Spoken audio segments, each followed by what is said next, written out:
नमस्कार साथियों, स्वागत है आप सभी का SCT एकेडमी पर। अभी हम लोग जो चर्चा करेंगे वो आपका है 12 जनवरी 2022 के CTET फर्स्ट पेपर का EVS और हिंदी विषय।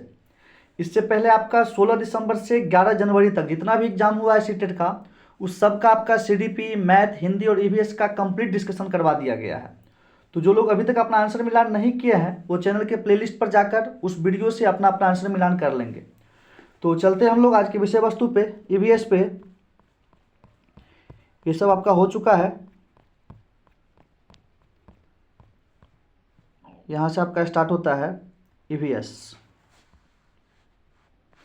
तो साथियों, जिनका भी एग्जाम 12 जनवरी को है, 12 जनवरी को था, वो सब अपना अपना सेट निकाल लेंगे और अपना आंसर मिलान करेंगे। और साथ ही वीडियो को ज़्यादा से ज़्यादा शेयर करेंगे प्लीज़, ताकि उन सभी अभ्यर्थियों तक यह वीडियो पहुंच सके जिनका एग्जाम 12 जनवरी को था और वो भी अपना आंसर मिलान कर लें। देखते हैं पहला प्रश्न। एलेक्स केरल में रहता है, वह अपने घर के आंगन में निम्नलिखित में से क्या उगाता होगा? तो वह अपने घर के आंगन में नारियल और टेपियोका उगाता होगा। Option number 3। आसान सा प्रश्न है, चलते हैं आगे। अगला प्रश्न है, ग्रेगोर मेंडल मटर के पौधों पर प्रयोगों के कारण प्रसिद्ध थे। अगर मूल पीढ़ी में मटर के पौधों के बीज हरे और पीले हों तो अगली पीढ़ी के मटर के बीजों के बारे में उनका कौन सा परीक्षण था? आपका सही उत्तर हो जाएगा ऑप्शन नंबर 3। सभी पौधों में पीलापन लिए हुए हरे बीज थे। देखते हैं अगले प्रश्न को। अगला प्रश्न है, आनुवांशिक और अर्जित लक्षण विषय आरंभ करने के लिए शुरुआत के रूप में निम्नलिखित में से कौन सा कथन सबसे अधिक प्रासंगिक होगा? आप किसी अन्य जीव से किस प्रकार भिन्न हैं? आपके परिवार के सदस्य एक दूसरे के बिल्कुल समान क्यों नहीं है? क्या आप किसी ऐसे व्यक्ति को जानते हैं जिसे भी आपकी पसंदीदा फिल्म पसंद है? क्या आप अपने और अपने माता पिता के बीच कोई समानता पाते हैं? आपका सबसे सही उत्तर हो जाएगा आनुवांशिक के लिए यही ऑप्शन नंबर 4। क्या आप अपने और अपने माता पिता के बीच कोई समानता पाते हैं? देखते हैं अगले प्रश्न को। एक अलग राज्य से एक नया लड़का आपकी कक्षा में शामिल होता है जिसमें मुख्य रूप से स्थानीय छात्र है।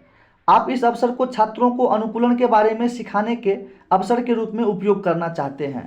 निम्नलिखित में से कौन सी गतिविधि इस उद्देश्य के लिए उपयुक्त है? अनुकूलन के अवसर के लिए उपयोग करना चाहते हैं शिक्षक। देखते हैं। कक्षा को बताएं कि नए छात्र के लिए समायोजन करना कितना कठिन है। बिल्कुल नहीं होगा ये आपका। स्थानीय छात्रों को नए छात्र के साथ अपने स्कूल के नियमों को साझा करने के लिए कहें। ये हो सकता है। देखते हैं अगले ऑप्शन को। नए छात्र से कहें कि वह कक्षा को उसके पुराने स्कूल के नियमों के बारे में बताए कि वे नए स्कूलों के नियम से कैसे भिन्न है। अगला है, कक्षा में नए छात्र के जीवन में विभिन्न परिवर्तनों और उसने उन्हें कैसे संभाला के बारे में चर्चा करें। तो आपका जो सही उत्तर होगा वो होगा आपका ऑप्शन नंबर 2। स्थानीय छात्र को नए छात्र के साथ अपने स्कूल के नियमों को साझा करने के लिए कहें। यहाँ पे बच्चे अंतःक्रिया करेंगे और आसानी से एक दूसरे को एडजस्ट कर लेंगे। ऑप्शन नंबर 2 आपका सही उत्तर है। देखते हैं अगले प्रश्न को। अगला प्रश्न है, शबाना अपने पिताजी को यातायात के लिए खनिज तेल आधारित ईंधनों की बचत के लिए सुझाव देती है और उसके पिताजी खुशी खुशी इसकी स्वीकृति देते हैं। वे निम्न में से किन साधनों को जानने के लिए प्राथमिकता देंगे? यहाँ पे खनिज तेल बचाना है। बस आपका खनिज तेल से चलता है? नहीं होगा। मोटरसाइकिल भी चलता है उसी से, कार भी चलता है। यहाँ पे साइकिल एवं मेट्रो रेल। साइकिल आपका बिना किसी खनिज तेल के चलता है और मेट्रो रेल इलेक्ट्रिक पे चलता है। सबसे सही उत्तर हो जाएगा आपका ऑप्शन नंबर 4। देखते हैं अगले प्रश्न को। अगला प्रश्न है, एक लोहार निम्न में से किन चीजों को बनाता है?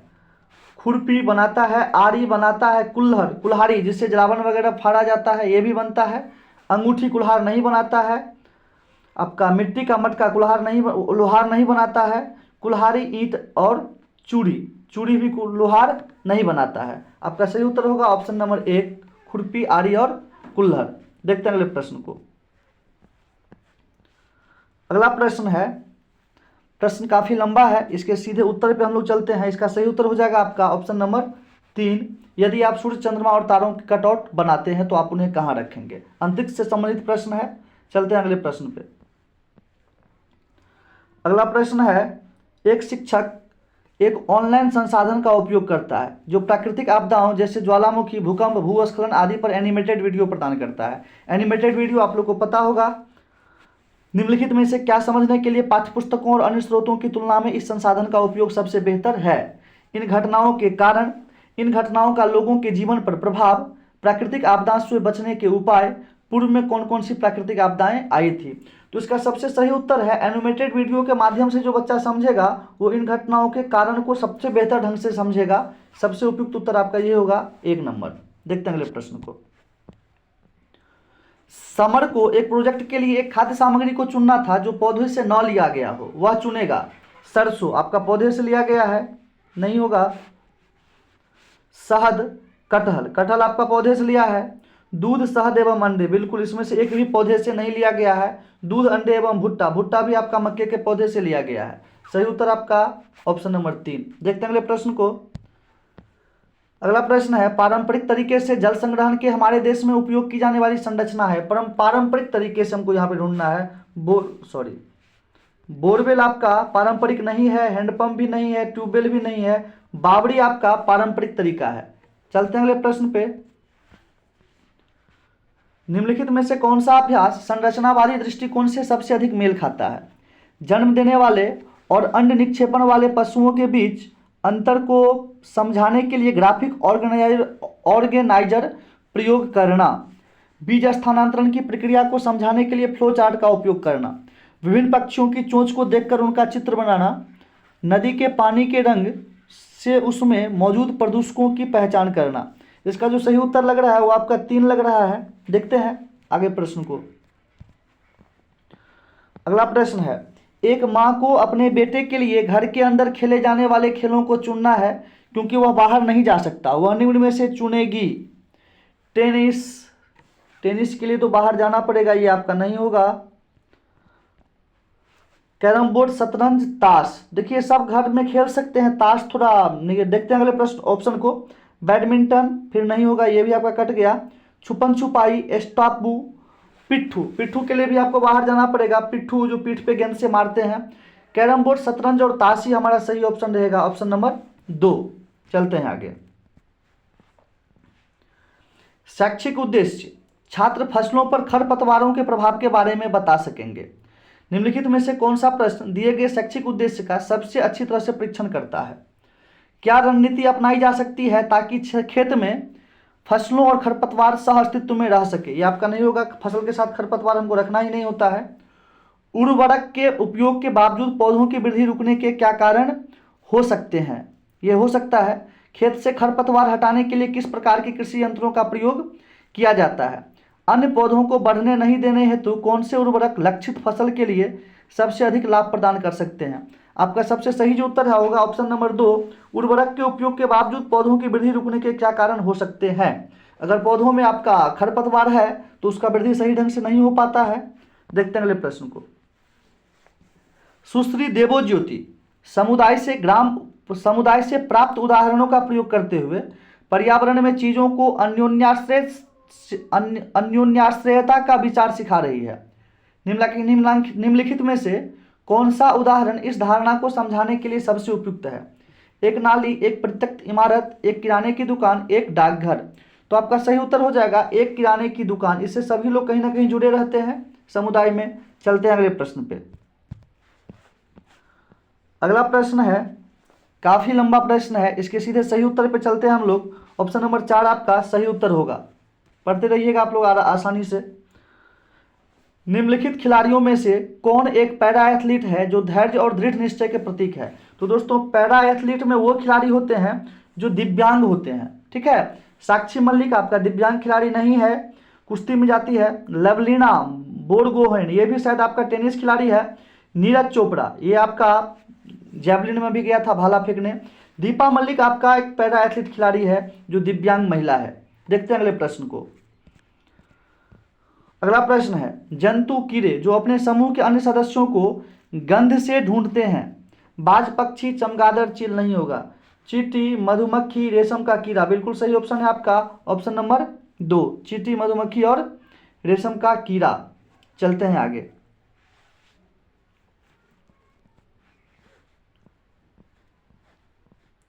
अगला प्रश्न है निम्नलिखित में से वीडियो कॉन्फ्रेंसिंग ऐप की कौन सी विशेषता सबसे अच्छी तरीके से प्रदर्शित कर सकती है कि बिना बोले संचार कैसे किया जा सकता है। तो देखिए जब हम लोग ये आपका वीडियो कॉन्फ्रेंसिंग करते हैं या वैसे भी चैटिंग करते हैं तो चैट में जो GIF रहता है जिसपे थैंक यू या तरह तरह का इमोजी बना रहता है, उसमें हम लोग बिना बोले बातचीत कर सकते हैं। ऑप्शन नंबर 3 आपका बिल्कुल सही है। चलते हैं आगे। पूर्व काल से भारत में उगाए जाने वाले फल या सब्जी हैं, तो इसका सही उत्तर हो जाएगा आपका मटर एवं केला, नहीं होगा पत्ता गोभी, आम एवं केला, इसका सही उत्तर आपका हो जाएगा। देखते हैं अगले प्रश्न को। अगला प्रश्न है, हरप्रीत अपने परिवार के साथ पंजाब, बिहार एवं महाराष्ट्र की एक यात्रा पर गई थी। पंजाब, बिहार एवं महाराष्ट्र एवं उन राज्यों के कला कार्य को संग्रह किया। हरप्रीत के संग्रह को नीचे दिए गए विकल्पों से चुनिए। देखिए दोस्तों, कलमकारी आपका उधर आंध्र प्रदेश का है, बिल्कुल नहीं होगा।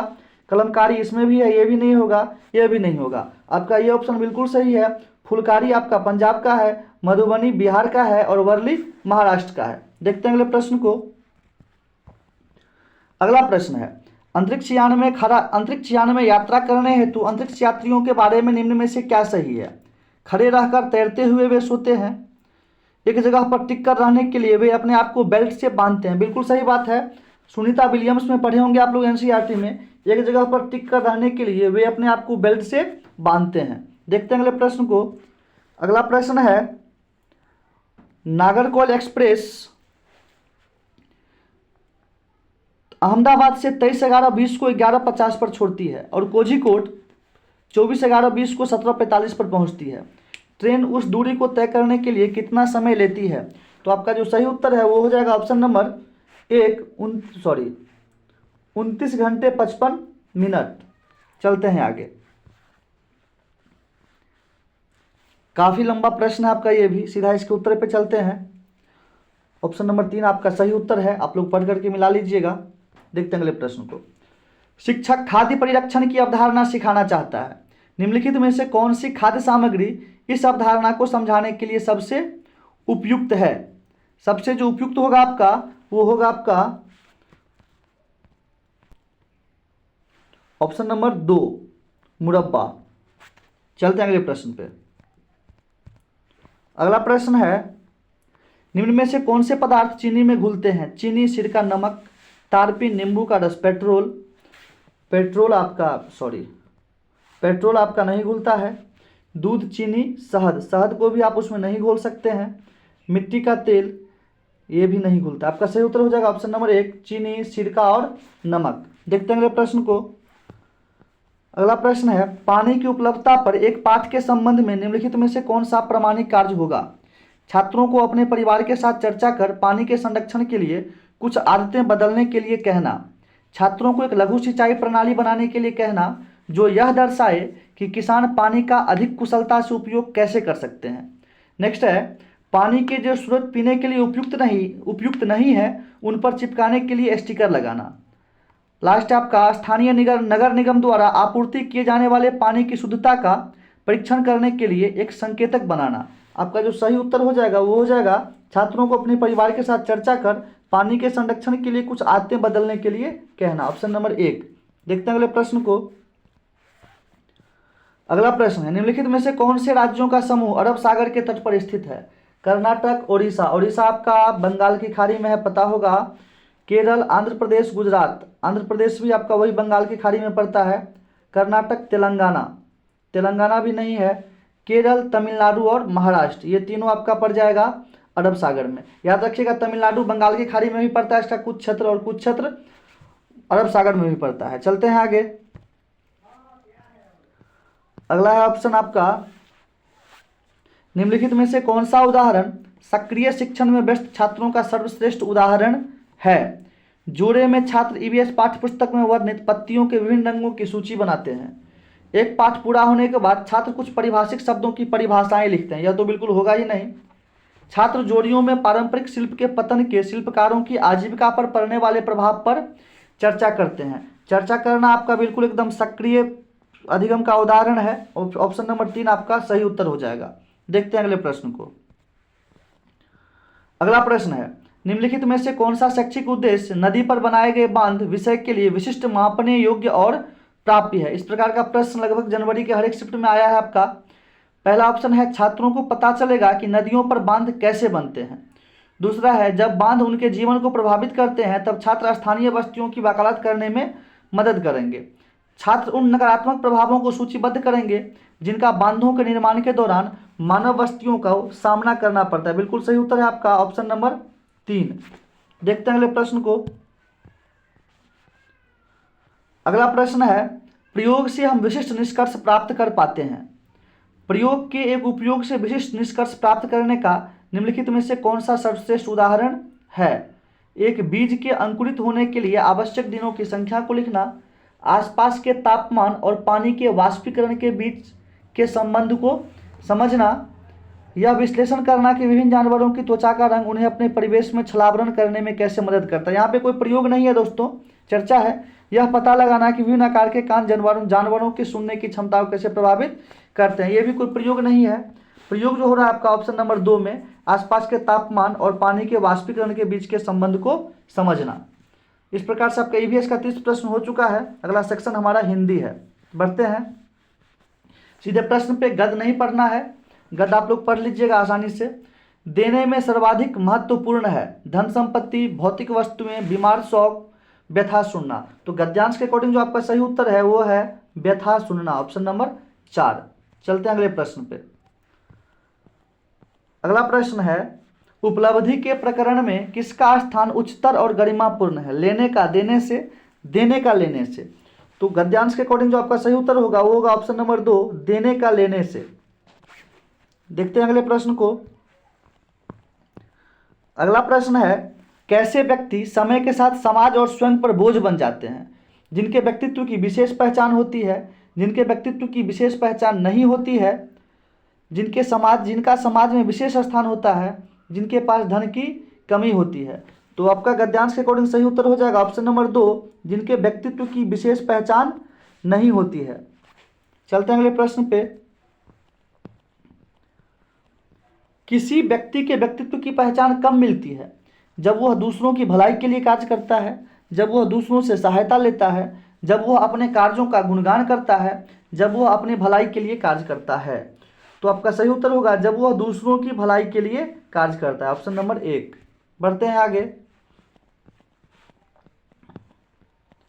प्रकृति का क्या विधान है? दिए बिना कुछ नहीं मिलता है, दिए बिना भी कुछ मिलता है, देने पर कुछ नहीं मिलता है, देने पर कुछ ही मिलता है। आपका सही उत्तर है, देखिए स्टार्टिंग में लिखा है प्रकृति का विधान है दिए बिना कुछ नहीं मिलेगा। तो आपका सही उत्तर हो जाएगा ऑप्शन नंबर 1। चलते हैं आगे। अगला प्रश्न है, किसी व्यक्ति के सुचारू जीवन जीने के लिए आवश्यक है विशेष पहचान, विशेष सम्मान, विशेष उपलब्धि, विशेष शिक्षा। देखिए दोस्तों, यहाँ पे आपका सम्मान भी दिया गया है उसमें गद्यांश में, और उपलब्धि भी दिया गया है। ये जो लाइन है आपका, उपलब्धियां और सम्मान व्यक्ति को विशिष्ट पहचान दिलाते हैं जो उसे सुचारू जीवन जीने के लिए अपरिहार्य है। अब यहाँ पे आपका उपलब्धि भी है और सम्मान भी है, दोनों ऑप्शन में दे दिया गया है। फिर भी हम लोग उपलब्धि के साथ चलते हैं, देखते हैं बोर्ड इसका क्या आंसर जारी करती है। चलते हैं अगले प्रश्न पे। सॉरी, इसका सही उत्तर आपका विशेष सम्मान के साथ चलते हैं हम लोग। देखते हैं अगले प्रश्न को। प्रवृत्ति शब्द में उपसर्ग है, प्रवृत्ति शब्द में जो उपसर्ग है वो है आपका प्र। देखते हैं अगले प्रश्न को। भौतिक वस्तुओं में रेखांकित शब्द है, वस्तु की विशेषता बतला रही कि वो भौतिक है, तो यहाँ पे आपका विशेषण हो जाएगा, ऑप्शन नंबर 2। चलते हैं आगे। उच्च का विलोम शब्द है, उच्च का विलोम शब्द हो जाएगा आपका निम्न। अगला प्रश्न आपका पद्यांश से है, गद्यांश खत्म हो गया है। घर का बहुवचन रूप है, घर का जो बहुवचन रूप है वो होगा आपका घरों, ऑप्शन नंबर 1। अगला प्रश्न है, वे चुप क्यों है जिनको आती है भाषा? पंक्ति का भाव है, भाषा वाले लोग भाषण नहीं देते, भाषा सिखाने वाले लोग चुप रहते हैं, दुखों को सुखों में परिणत करना चाहिए, अन्याय के विरुद्ध आवाज उठाना चाहिए। तो सही उत्तर जो होगा वो होगा आपका ऑप्शन नंबर 4, अन्याय के विरुद्ध आवाज उठानी चाहिए। बढ़ते हैं आगे। सुख का विलोम है, सुख का विलोम हो जाएगा दुख। नेक्स्ट प्रश्न है हमारा, पद्यांश के आधार पर बताइए कि कवि व्यक्तित्व के किस गुण को महत्व देता है? तो पद्यांश के आधार पर कवि योग्यता के गुणों को महत्व यहां पे दे रहा है। नेक्स्ट प्रश्न, शहरों में व्यक्तियों के पास क्या है? शहरों में व्यक्तियों के पास, यहाँ पे देखिए, शहरों में व्यक्तियों के पास इच्छाएं हैं। यह शहर है जिसमें रहती है इच्छाएं, कुत्ते, भुनगे, आदमी, गिलहरी, गायें। यह शहर की जिसकी जिद है सीधी सादी, ज़्यादा से ज़्यादा सुविधा, सुख, आज़ादी। देखते हैं ऑप्शन में क्या दिया हुआ है। ऑप्शन आपका बारिश, पानी, आज़ादी नहीं होगा। बारिश, पानी, इच्छाएं भी नहीं होगा। सुविधा, सुख और इच्छाएं। ऑप्शन नंबर 3 आपका बिल्कुल सही उत्तर है। बढ़ते हैं अगले प्रश्न पे। पद्यांश के अनुसार जीवन बहुत सारी उलझनों से घिरा हुआ है। ऑप्शन नंबर 2 आपका बिल्कुल सही है। अगला प्रश्न हमारा आप शिक्षण से है। निम्नलिखित में से कौन सा लेखन की विशेषता नहीं है? मौखिक रिपोर्ट प्रस्तुत करना, अच्छा संगठन, स्पष्ट उद्देश्य, व्याकरणिक परिशुद्धता। तो आपका मौखिक रिपोर्ट प्रस्तुत करना विशेषता नहीं होगा लेखन का। अगले प्रश्न को देखते हैं। स्वतंत्र लेखन का मुख्य लाभ यह है कि शिक्षार्थी यह महसूस नहीं करते कि उन्हें अधिक लिखना है या पूर्णतः सही होना चाहिए। अपनी प्रथम भाषा से लिखित भाषा की विशेषताओं को सम्मिलित कर सकते हैं। नेक्स्ट है, रचनात्मक बनने की स्वतंत्रता का लाभ उठाते हैं। लिखने या न लिखने की स्वतंत्रता का लाभ उठाते हैं। तो सही उत्तर हो जाएगा आपका ऑप्शन नंबर 2, अपनी प्रथम भाषा से लिखित भाषा की विशेषताओं को सम्मिलित कर सकते हैं। देखते हैं अगले प्रश्न को। अगला प्रश्न है, समाचार पत्र की मुख्य पंक्तियों पर सरसरी दृष्टि डालना किस प्रकार का पठन है? गहन पठन, बारीकी पठन, विस्तृत पठन, सरसरी दृष्टि से देखना। ऑप्शन नंबर 4 आपका सही होगा, सरसरी दृष्टि से देखना। अगला है, कौन सी पद्धति लिखित भाषा की अपेक्षा मौखिक भाषा पर अधिक बल देती है?